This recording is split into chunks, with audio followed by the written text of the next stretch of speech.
LeBron James is no longer prioritizing playing with Bronny James sa NBA. For the longest time, sinabi ni LeBron James na ang paglalaro kasama ang kanyang anak na si Bronny James sa NBA ay isang big goal niya.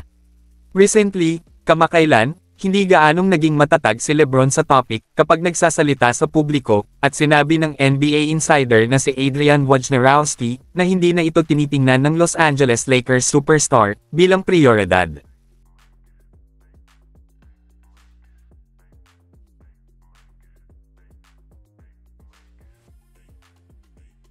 Bagamat magiging espesyal na makita sina LeBron at Bronny na naglalaro sa parehong koponan, ang mahalaga para sa karera ng 19 na taong gulang ay napupunta siya sa right situation.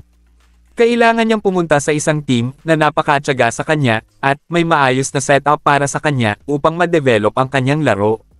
Gusto ni Devin Booker na manatili sa Suns habang buhay tulad ni Kobe Bryant at ng Lakers. Ang Phoenix Suns star na si Devin Booker ay nasa center of speculation sa buong linggo pagkatapos ng playoff elimination ng kanyang team. Ngunit sa kabila ng labis na pagdududa sa kanyang katapatan sa Suns, Booker is reportedly set on seeing this through at following in the footsteps ng kanyang basketball idol at Lakers legend na si Kobe Bryant. Ang loyalty ni Kobe sa Lakers ay tested na ng maraming beses over the years at halos umabot ito sa breaking point nito sa several different occasions. Ngunit sa huli, natapos ni Kobe ang kanyang karera sa isang Lakers jersey, at nakatayo siya ngayon bilang ang only player, maliban kay Dirk Nowitzki na nag-spend ng hindi bababa sa 20 season sa isang team. Si Devin Booker ay nasa similar track, ngunit malayo pa ang kanyang mararating. Si Booker, ang 8-year veteran, ay na-draft ng Suns noong 2015 at naroon na siya mula noon.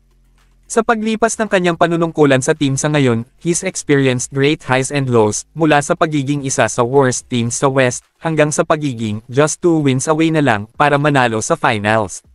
Ngunit sa pagpasok ni Booker sa isang new stage ng kanyang career, ang clock is ticking on a potential championship run, at ang pasensya ni Booker ay will be tried like never before. Ang future ng Suns ay couldn't be more uncertain, at habang ang team ay re-evaluates ang posisyon nito ngayong summer. Ilang oras lamang pagkatapos ng kanilang pagkatalo sa Game 4, ang Knicks emerged bilang isang team na maaaring maging interesado ni Booker, at matagal nang sinasabi na naghahanap sila ng isa pang star upang to-plug with Jalen Brunson.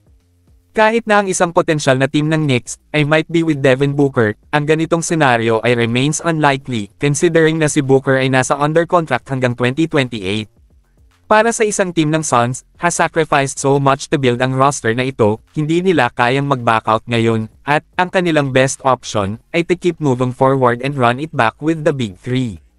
Tila ang Knicks ay kailangang maghanap elsewhere para sa kanilang susunod na franchise star, ngunit maaaring mayroon na sila ng kanilang main guy, kasama si Brunson, na nagmumula sa ilan sa mga individual performances in team playoff history.